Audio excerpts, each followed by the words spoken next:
Hello everyone, আমি doctor Gautam বিশ্বাস। আমাদের আজকের আলোচনা হচ্ছে ইনসুলিন নিয়ে দু চার কথা। আমি ওই ইনসুলিনের একদম টেকনিক্যাল পার্টে ঢুকবো না। যে জিনিসটা আলোচনা করব খুবই সাধারণ। ধরুন আপনার ডায়াবেটিস মেলাইটাস নামক রোগটি রয়েছে, মানে আপনার সুগারটা বেড়েছে এবং আপনি ওষুধ খাচ্ছেন। তো বহুদিন চেক আপের পর ডাক্তারবাবু একটা সময় আপনাকে বললো যে এবার আপনার যা রিপোর্ট পাচ্ছি আপনার তো কন্ট্রোল হচ্ছে না ওষুধে, তাহলে আপনাকে ইনসুলিন নিতে হবে। বা প্রথমেই আপনি যখন ডাক্তারবাবুর কাছে ফার্স্ট টাইম আপনি রিপোর্ট নিয়ে গেলেন, তখনই হয়তো ডাক্তারবাবু আপনাকে বললো যে আপনার সুগার তো অনেক বেশি, ইনসুলিন নিতে হবে আপনাকে, আপনার ইনসুলিন নিলে আপনার ভালো।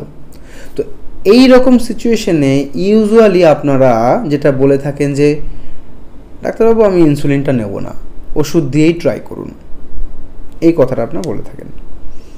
তো আপনাদেরকে বলবো এই বিষয়ে যে দেখুন, যখন রিপোর্ট দেখে আপনার ডাক্তারবাবু সাজেস্ট করছেন যে আপনার ইনসুলিন নিলে ভালো হয়, তো সেক্ষেত্রে আপনি সহমত প্রকাশ করুন।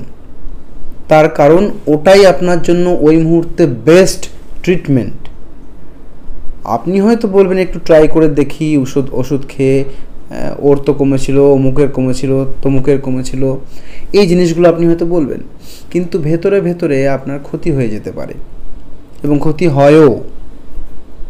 আপনি হয়তো ওষুধ খেয়ে আপনি দেখবেন যে আপনার ফাস্টিং বা পিপি ব্লাড সুগার লেভেলটা একটু কমলো, আনন্দ পেয়ে যাবেন, কিন্তু HbA1c বলে একটা ব্যাপার থাকে, সেটা যখন একটা পার্টিকুলার কাট অফ রেঞ্জের ওপরে থাকে তখন আমরা ইনসুলিন প্রেসক্রাইব করি, যাতে ওই HbA1c লেভেলটাকে একটা টার্গেট রেঞ্জের মধ্যে আনতে পারি।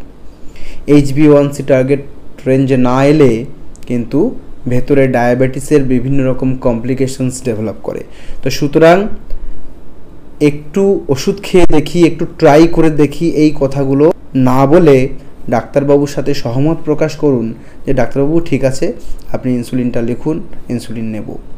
আর ইনসুলিন নেওয়া এমন কিছু রকেট সায়েন্স নয় যে আপনি শিখতে পারবেন না বা আপনার ওটা ইনসুলিন নিলে ক্ষতি হয়ে যাবে, এরকম কিন্তু কিছু নয়। তাহলে আজকের আলোচনা থেকে এই জিনিসটা আমি বোঝানোর চেষ্টা করলাম যে যখন ডাক্তারবাবু বলছে যে এটা দরকার, তো আপনি ওই জিনিসটাই সহমত প্রকাশ করবেন, রাজি হবেন, আপনার ভালো এতে। ধন্যবাদ।